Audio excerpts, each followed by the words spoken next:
The blood money of Bi'r Ma'una, right? So with this key fact, instantaneously, you have to piece it together and say, no, it couldn't have been after Badr, because there was no blood money until the Bi'r Ma'una for the Banu Amir. And it says the Banu Amir, the blood money for the Banu Amir, this took place clearly after Uhud, and therefore the strongest position, this entire incident, it takes place basically in the Shawwal, really, of the 4th year of the Hijrah, right? This entire incident, the strongest opinion, Shawwal of the 4th year of the Hijrah. And with this, inshaAllah ta'ala, we have 2-3 minutes of questions, and then... Safar or Shawwal?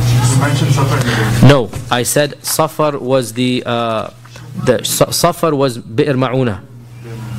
So it took a while to basically do all of this, right? Safar was Bi'r Ma'una, and then Ramadan, and then Shawwal of the 4th year of the Hijrah, right? Yes? You mentioned the wife of the Prophet who performed the Nikkah of the Prophet. Wallahi, I myself will have to look up. But at the same time, generally speaking, there, in terms of the... what do you mean by who performed? No, hold on. There's a cultural element that we need to understand. Okay, I didn't understand your question. Let me rephrase the question, then I can explain it to you. So the question is, who performed the nikah of the Prophet ﷺ? We need to understand there is a common myth that we have. There's a cultural myth, and that is somebody has to perform the nikah. And that's why it caught me off guard. It took me a while to answer. Nobody needs to perform the nikah.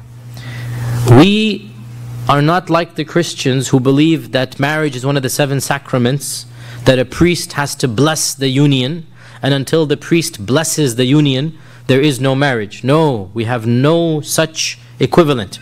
A marriage is a contract between the wali and the groom. And like any contract, you don't need the presence of anybody other than basically the 2 people and the witnesses. The conditions need to be met, right? So culturally speaking, we usually get an imam or a sheikh to perform the nikah because we want to make sure everything is done properly, and because we want to give a good khutbah al-nikah, right? But Islamically speaking, there is absolutely no shari'i requirement for there to be an imam or a sheikh or a hafiz or a maulana present. Okay? So all you need is the wali of the girl's approval obviously, the groom, the 2 witnesses, and khalas. That's all you need. Ijab and qabul is done, and the conditions of nikah are met. So there is nobody that needs to do the nikah. So I did not understand your question now that you say it. There's nobody that needs to do the nikah of the Prophet ﷺ.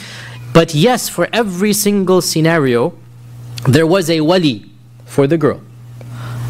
Aisha obviously, Hafsa obviously, the others had their walis, and the few that didn't, the Prophet ﷺ, he became their wali because, and it is allowed even in Islamic law, that sometimes it so happens that a person will become the wali. This is Surah An-Nisa, the first ayat of Surah An-Nisa, right?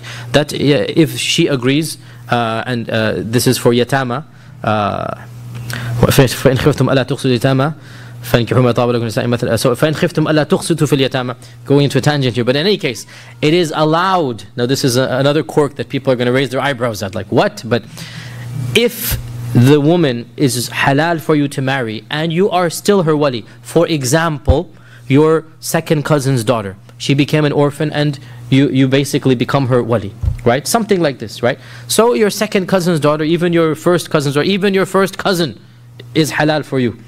And it could happen, it was common back then, that a girl would not have anybody to take care of her except somebody who technically is not a mahram, and yet he becomes her wali. So to be a wali, you don't have to be a mahram.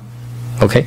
So when the girl comes older, she's comfortable marrying somebody that she knows will take care of her and her money. Remember, we have to look at it from back then. She might not want to marry a stranger.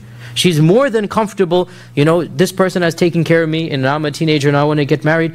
I'm more than happy, right? So the wali, in this case, can do the nikah as long as the two witnesses and the girl approves, right? And this is something that in a few occasions the Prophet ﷺ, so for example Maymuna and others who were Malakat Yameen, so he has the authority over them because they are Malakat Yameen, their right hand possessions, right? So he says, I will free you and your freedom will be your mahr for marriage.